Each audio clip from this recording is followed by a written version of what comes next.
नमस्कार मित्रांनो, microbiology in Marathi या चॅनलमध्ये आपले स्वागत आहे. तर या व्हिडिओमध्ये आपण क्वांटिफिकेशन ऑफ सायटोकाईन बाय इलायस्पॉट एसे जो काही इलायस्पॉट जो एसे आहे त्याच्याद्वारे जे सायटोकाईनचं क्वांटिफिकेशन कसं दिलं जातं ते आपण या व्हिडिओमध्ये डिस्कस करणार आहोत. आणि तसंच आपण हा जो पॉईंट डिस्कस करतो त्याच्या ऑलरेडी मी नोट्स जे काय आहे ते टेलिग्राम चॅनलवरती अपलोड केले आहेत आणि त्याची लिंक जे काही टेलिग्रामची लिंक आहे चॅनलची ती डिस्क्रिप्शनमध्ये मी टाकलेली आहे, तर तुम्ही ते नोट्स प्रेफर करू शकता. तर चला तुम्हाला व्हिडिओ सुरुवात करूया. The ELISA spot enzyme link immunosorbent spot assay is a powerful tool used to quantify the cytokine secreting cell within the cell population. आणि हे जे काही इलायजा स्पॉट एसे आहे ते एक स्पेशली जे काही सायटोकाईन सिक्रेटिंग सेल असतात त्याला क्वांटिफाय करण्यासाठी वापरले जातात, जेणेकरून जे काही वेगवेगळ्या जे काही सेल पॉप्युलेशनमधून जे काही स्पेसिफिक सायटोकाईन सिक्रेटिंग सेल आहेत त्याला पूर्णपणे शोधून काढण्यासाठी इलायझा स्पॉट ही मेथड वापरली जाते. Unlike the ELISA which measure the total amount of cytokine present in the supernatant, आणि जे काही सुपरनेटनमध्ये जे काही मिक्सचर वगैरे असतं किंवा त्याच्या सुपरनेटनमध्ये किती प्रमाणामध्ये सायटोकाईन प्रेझेंट आहे ते मेजर केलं जातं. तसंच इलायझा स्पॉटमुळे जे काही व्हिज्युअलायझेशन होतं किंवा क्वांटिफिकेशन होतं सायटोकाईन प्रोड्युसिंग सेलचं at the single cell level.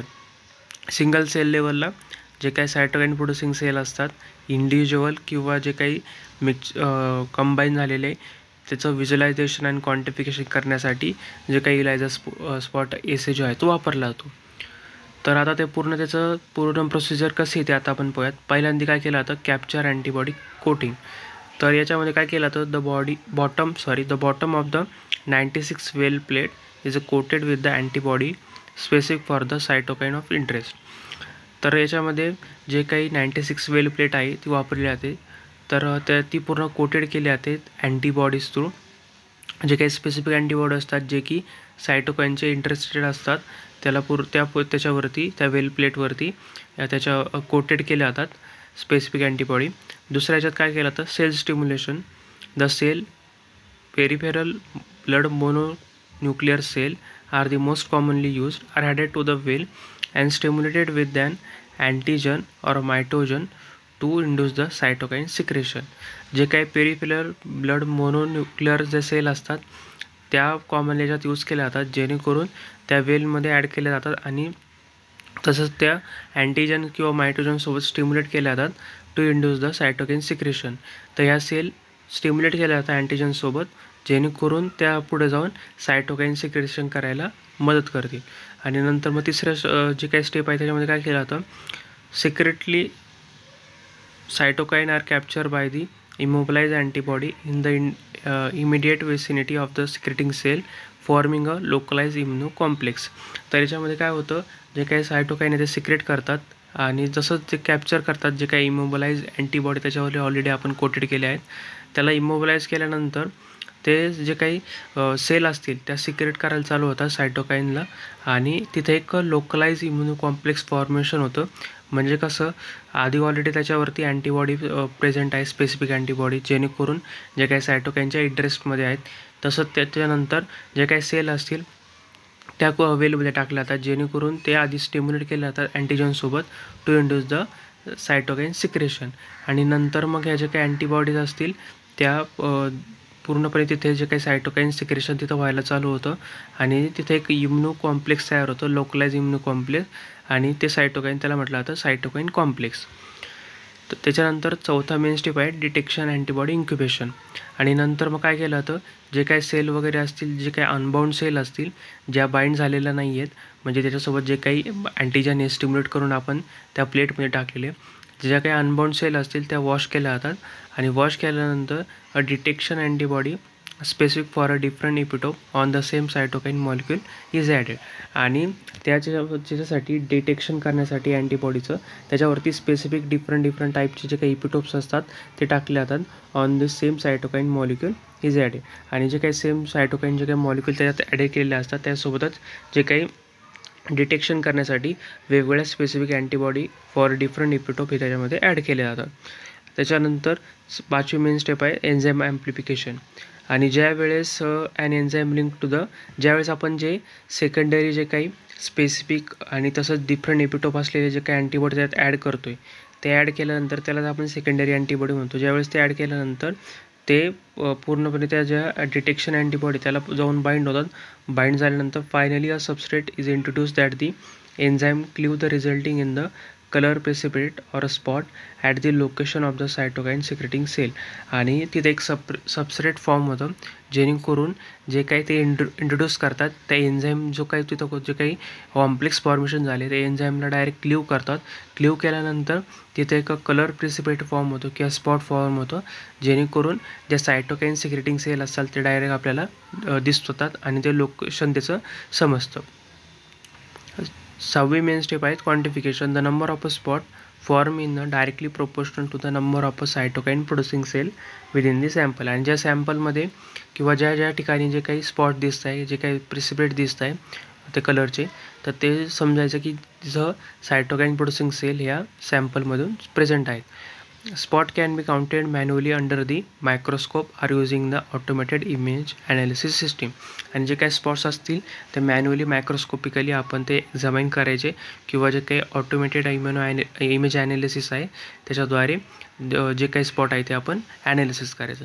एकदम सिम्पल प्रोसेस आहे. पहिलं काय केलं होतं, जे काही सायटोकाईन इंटरेस्टेड जे काही अँटीबॉडीज असतात, स्पेसिफिक अँटीबॉडी, त्याच्यावरती या 96 स्पेल प्लेटवरती ऑलरेडी कोटेड केलेल्या असतात.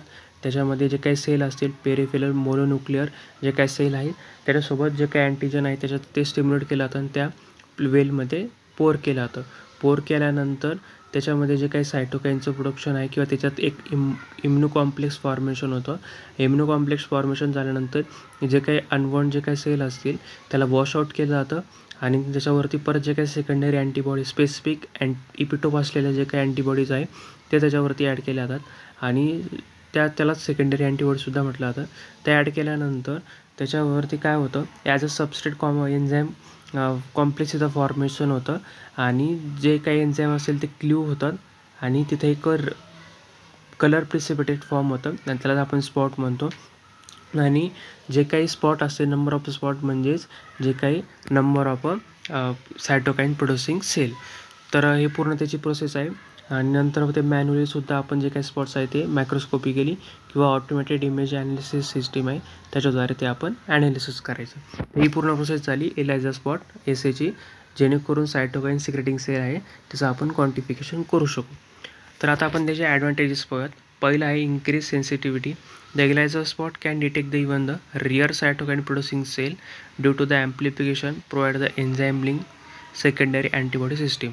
आणि ह्या एलायझा स्पॉट मेथडमुळे जे काही रेअर जे काही सायटोकाईन प्रोड्युसिंग सेल असतात ते सुद्धा ॲम्प्लिफिकेशन करण्यासाठी ते आपल्याला वापरता येतात, जेणेकरून ते डिटेक्शन त्याचं व्हावं. आणि ही जी काही ज्यावेळेस आपण सेकंडरी जे काही अँटीबॉडी सिस्टीम आहे एन्झाईम लिंक ते आपण प्रोव्हाइड केल्यानंतरच जे काही त्याचं डिटेक्शन किंवा ॲम्प्लिफिकेशन आपण हे करू शकतो. तर त्याच्यानंतर दुसरं आहे सिंगल सेल ॲनालिसिस. याच्यामुळे जे काही व्हिज्युअलायझेशन असेल किंवा क्वांटिफिकेशन आहे cytokine प्रोडक्शनचं as a single cell लेवलला आपण करू शकतो, जेणेकरून जे काही इम्युनो रिस्पॉन्स आहे वेगवेगळ्या जे काही व्हॅल्युएबल इन्फॉर्मेशन आहे त्याच्याबद्दल आपल्याला समजतं. तर तिसरं मेन त्याचं ॲडव्हान्टेज आहे specificity. The use of a specific capture and detection antibody ensure that the only the cytokine of interest is measure. आणि जर आपण स्पेसिफिकली जर जे काही अँटीबॉडीज असतील त्याच आपण तिथे ॲड करतो आहे, त्याच्यामुळे जे काही स्पेसिफिक जे काही सायटोकाईन आहेत तेच आपण याच्यामध्ये मेजर करू शकतो. हे त्याची स्पेसिफिसिटी आपल्याला जास्त प्रमाणात पाहायला मिळतं. हे 3 मेन त्याचे ॲडव्हान्टेज आहे. तसंच आपण आता त्याचे पाहूयात ॲप्लिकेशन. तर वेगवेगळ्या फील्डमध्ये त्याचं ॲप्लिकेशन आपल्याला पाहायला मिळतात. पहिले आहेत इम्युनॉलॉजी रिसर्चमध्ये.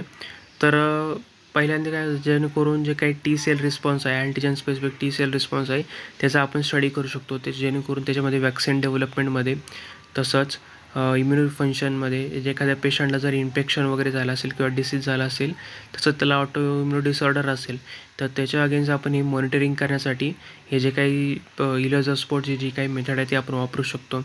तसंच कॅन्सर इम्युनोथेरपीमध्ये जे काही anti tumour immuno response generate करायचा असतो त्या ट्यूमर अगेन्स्ट किंवा ज्या सेल अगेन्स्ट ते आपण या जे काही मेथड आहे त्याच्याद्वारे करू शकतो. तसंच जे काही ॲलर्जी इन्फेक्शन असतील किंवा जे काही पूर्णपणे इन्फेक्शन कसं होतं त्याचं मेकॅनिझम कसं होतं ते आपण पूर्णपणे अंडरस्टँड करण्यासाठी किंवा त्याचा स्टडी करण्यासाठी जे एलायझा स्पॉट आहे ती मेथड आपण वापरू शकतो.